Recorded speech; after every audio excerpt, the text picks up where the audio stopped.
ભગવાનનો આત્મા છે. આપણે પિતૃ મોક્ષ માટે આપણે નારાયણ બલિ કરીએ છીએ. નારાયણ બલિનું નામ તો બધાએ સાંભળ્યું છે ને.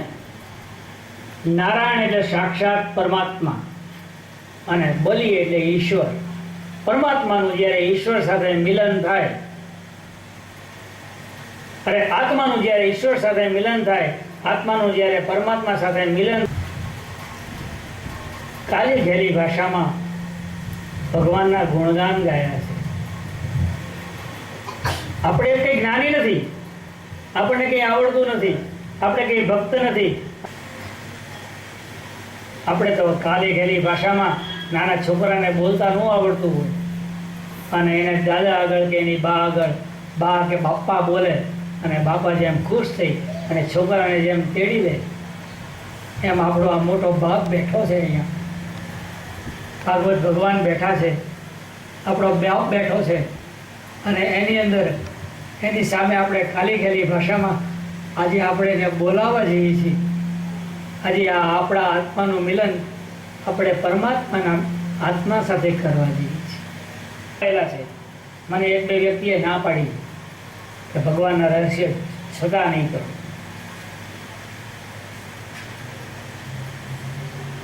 ખબર નહીં કેમ, પણ આજે મને એ રહસ્ય છતાં કરવા. કળિયુગની અંદર તમે ગમે તે જગ્યાએ જોશો, સત્યનારાયણની કથા બધા સાંભળીએ છીએ કે નારદજી ફરતા ફરતા આવે છે અને સૂત નામના પુરાણીને પ્રશ્ન કરે છે કે કળિયુગની અંદર બધા જીવો નાના પ્રકારના દુઃખોથી દુઃખી છે. આમાં બધા બેઠા છે. હું તો ઘનશ્યામદાસજી મહારાજ સહિત તમને બધાને, એમાં હું આવી ગયો, તમે આવી ગયા, ઘનશ્યામદાસજી મહારાજે આવી ગયા. જન્માંતરની અંદર આપણો જીવ ભટકતો ભટકતો આપણે આવ્યો છે. વાસનાઓનો આશ્રય લઈ આપણે બધાએ જન્મ લીધો છે અને એ વાસનાઓનો આશ્રય કરી આપણે જન્મ જીવીએ છીએ અને એ જ પાછી વાસનાઓનો આશ્રય લઈ આપણે બીજો જન્મ લઈએ છીએ. ગીતાજીની અંદર કીધું છે કે જે જીવ જેનું સ્મરણ કરતો દેહ છોડે એ દેહને પામે છે. હું સ્ત્રીનું સ્મરણ કરીશ. તમારે ક્યારે લેવાનું, કેટલો સમય લેવાનો, કેવી રીતે લેવાનો, ક્યારે તમારે મૂર્તિ પૂજા ક્યારે મૂકવાની, માળા મૂકવાનું લખ્યું છે. તમને નવી લાગશે પણ એ હમણાં હું તમને કહું પછી તમે એમ કહેશો કે ના સાચી વાત છે. કારણ કે ભાગવતજીને લખેલો એક પણ શબ્દ ખોટો નથી. અને એટલા માટે તો તમારા આપણા સહજાનંદ સ્વામી મહારાજે કીધું છે કે વર્ષમાં એકવાર ભાગવત પારાયણ કરવી. હવે ભાગવતજીના આધારે બોલું છું અને કોઈને ખોટું લાગતું હોય તો મારે આવજો, હું મારા ઘરે ભાગવત ખોલીને અંદર બતાવીશ કે આ મેં નથી લખ્યું. પરમાત્મા કોઈ પણ ઈશ્વર હોય એ નિરાકાર અને નિરંજન છે. આકાર તો મેં અને તમે આપ્યો છે. ભગવાન નિરાકાર અને નિરંજન છે. ભગવાનનો અવતાર લઈ અને તમને અને મને શીખવાડે છે કે આવા કાર્યો તમારે ને બધાએ કરવાના છે. જે કાર્યો હું કરું છું એવા કાર્યો તમારે કરવાના છે. એ અવતાર લઈ ભગવાન શીખવાડે છે. યદા યદા હિ ધર્મસ્ય ગ્લાનિર્ભવતિ ભારત અભ્યુત્થાનમ અધર્મસ્ય તદાત્માનં સૃજામ્યહં પરિત્રાણાય સાધુનાં વિનાશાય ચ દુષ્કૃતં ધર્મ સંસ્થાપનાથાય સંભવામિ યુગે યુગે. ધર્મનું સંસ્થાપન કરવા માટે થઈ અને હું દરેક યુગમાં પ્રણામ કેશવમ પ્રતિગચ્છતિ. કૃષ્ણ ભગવાન કે મારી પાસે આવી જાય છે. પણ જેનું સ્મરણ કરતા હોય એને નજર સામે રાખો, એને તમારા મસ્તિષ્કની અંદર રાખો. તમે એનું ધ્યાન કરતા કરતા તમે સ્વામિનારાયણ બાપાની માળા ફેરવતા હોય. મંદિર અને માળા જે છે એ મંદિર અને માળા આપણા મનને એકાગ્ર કરવા માટે છે. આપણા મનને એકાગ્ર કરવા માટે છે. ગોપીઓ કયા મંદિરમાં ગઈ હતી? આખું ભાગવત ફેંદી વળો તો ક્યાંય લખ્યો કે ગોપી આ મંદિરમાં ગઈ હતી? શબરી કયા મંદિરમાં ગઈ હતી? સંત રોહિદાસ તો ચમાર હતા, ચામડાનો ધંધો કરતા હતા, ચામડા ધોતા હતા. અને એક વખત એ આવા જબ્બા ઉપર લોહીનો ડાઘ પડેલો, એના શિષ્યને એમ થયું કે આ ધોવાથી નથી જતો, અને જેમ જીભથી ઘસીને કાઢી નાખું. અને જ્યાં એ આમ ચૂસું જ્યાં ધોતિયું, ત્યારે જે ભગવાનનું સ્વરૂપ છે, પરમાત્માનું સ્વરૂપ છે, એ નજર સામે સતત રાખો. હવે આ ટેલીમાંથી હવે બીજીમાં આવવાનું છે. આપણે મેટ્રિકની પરીક્ષા પાસ કરવા નીકળ્યા છીએ. એક સમય એવો આવશે કે જ્યારે તમારું સતત ઈશ્વર સ્મરણ થશે, ત્યારે તમને સિદ્ધિઓ મળશે. તમે બોલો એ થઈ જાય, તમે ઈચ્છો એ પહેલાં તમારા કામ થઈ જાય. પણ અષ્ટસિદ્ધિ અને નવનિધિ આપે. તમે બોલો એ થઈ જાય, તમે વિચાર કરો એ પહેલાં તમારા કામ થઈ જાય, તમે કોઈકને આશીર્વાદ દો એટલે એનું ભલું થઈ જાય. એ બધી સિદ્ધિઓ છે. જો એની અંદર અટકાઈ ગયા તો ભગવાન સ્વપ્નની અંદર તમને ધૂન સંભળાય, પ્રકાશપુંજ દેખાય, આ બધું થવા છતાંય ભગવાનના ચમત્કારો દેખાય તમને, પણ છતાંય ભગવાનનું નામ છોડવાનું નથી. અને સતત ઈશ્વર સ્મરણ કરતા જાઓ. અને ભગવાનનું નામ લેતા લેતા પછી માળાની જરૂર નથી સાહેબ. આંખ મારી ખોલું ને સીતારામ દેખું, આંખ મારી ખોલું ને સીતારામ દેખું. રાજમહેલની અંદર બેઠા છે ઉદ્ધવજી મહારાજ. વિચાર કરે, આજે કૃષ્ણ ભગવાન મૂડમાં નથી. ઉદ્ધવજી ખૂબ જ્ઞાની છે, પણ ભગવાન પ્રત્યે એને જોયો ભક્તિભાવ નથી, પ્રેમ નથી, સમર્પણ નથી.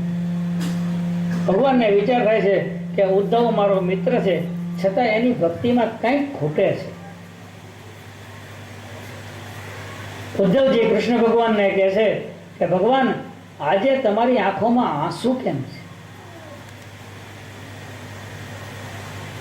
ભગવાન જમવા બેઠા છે. ભગવાનની થાળીમાં આજે બાજરીનો રોટલો અને ઉપર માખણ આવ્યું છે. અને એ બાજરીનો રોટલો, માખણ અને દૂધનો કટોરો જોઈ અને ભગવાનની આંખથી દડ દડ દડ આંસુ પડે. ઉદ્ધવજી મહારાજ કહે છે કે મહારાજ, આજે તમારી આંખમાં આંસુ કેમ? ત્યારે કૃષ્ણ ભગવાન કહે છે, ઉદ્ધવ, હું તને શું કહું? આજે મને મારી મા કે ભગવાન, કાલે વહેલી સવારે હું જવા માટે નીકળી જઈશ, તમે ચિંતા ન કરો. તમારી ગોપીઓને બરોબર સમજાવી, યશોદામાને બરોબર સમજાવી અને હું આવીશ, તમે જરાય ચિંતા ન કરો. ભગવાને કીધું કે તું અડધે રસ્તે પહોંચ્યા પછી બુદ્ધિશાળી છે. વિચાર કરે કે કૃષ્ણ ભગવાન એવા સીધા નથી કે રથ આપી દે, કાંઈક તો ગડબડ છે. વિચાર કરે કે ભગવાને મને ગોકુળમાં મોકલ્યો છે. કૃષ્ણ ભગવાનને જેમ પીળું પીતાંબર પહેરેલા ઉદ્ધવજીને જોયા. નંદ બાબાએ પ્રણામ કર્યા. ઉદ્ધવજી યશોદામાં કૃષ્ણ ભગવાનને યાદ કરતા કરતા નંદ બાબા અને યશોદામાં રડી પડે છે. આખી રાત ભગવાન શ્રી કૃષ્ણની વાતો કરે. સવાર પડે, ઉદ્ધવજી વહેલા નદી કિનારે નાહવા જાય અને ગોપીઓને ખબર પડી કે આ કોઈક ધજાવાળો રથ આવ્યો છે, મારો કાનો આવ્યો છે. ગોપીઓ દોડતી દોડતી નદીના આમાં તો હું સમજાવવા નહીં, સમજવા આવ્યો હતો. અને ઉદ્ધવજી ભાગ્યા છે અને ગોકુળની ગોપીઓ એમ બોલી છે કે ઊંધો સીધો ગયો.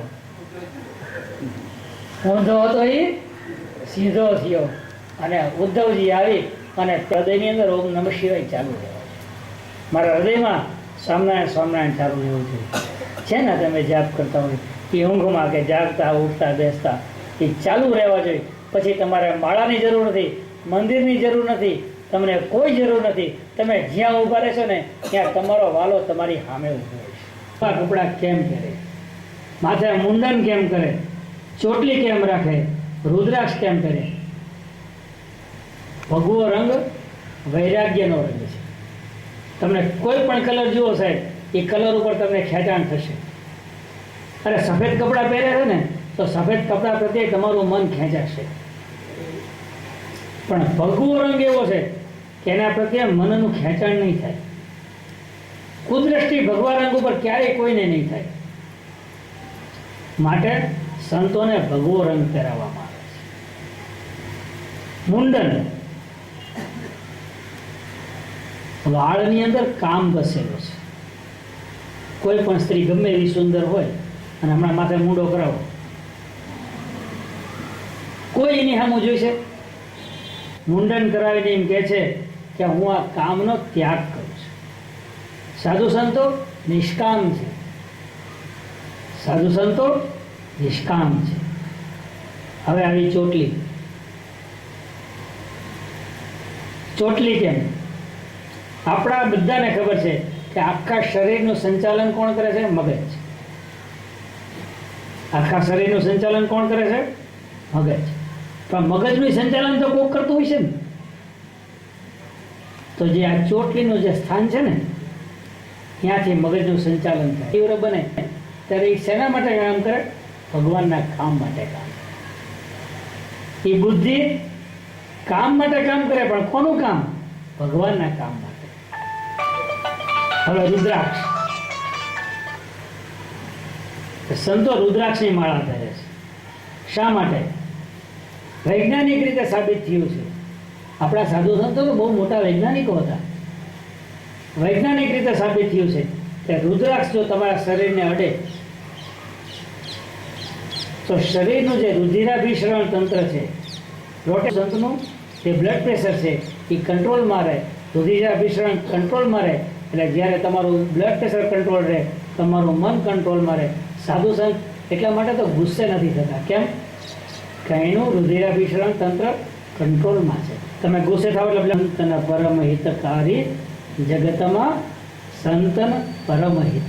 બાણ વાગ્યું, તેઓ આકાશમાંથી પુષ્પવૃષ્ટિ કરે છે કે અમારા ભગવાન અમારી પાસે હવે પાછા આવશે. અને જ્યાં ભગવાનને બાણ વાગે છે, જરા પારગીને ખબર પડે છે. ભગવાનના પગ પકડીને જરા પારગી ખૂબ રડે છે. ભગવાન કહે છે કે પારજી, તારો જરાય વાંક નથી. ગયા જન્મનો તો વાલી છું. મેં તને બાણથી માર્યો હતો અને ત્યારે મેં તને કીધું હતું કે કર્મનો બદલો તો મારે ભોગવવો પડે. આજે ગયા જન્મ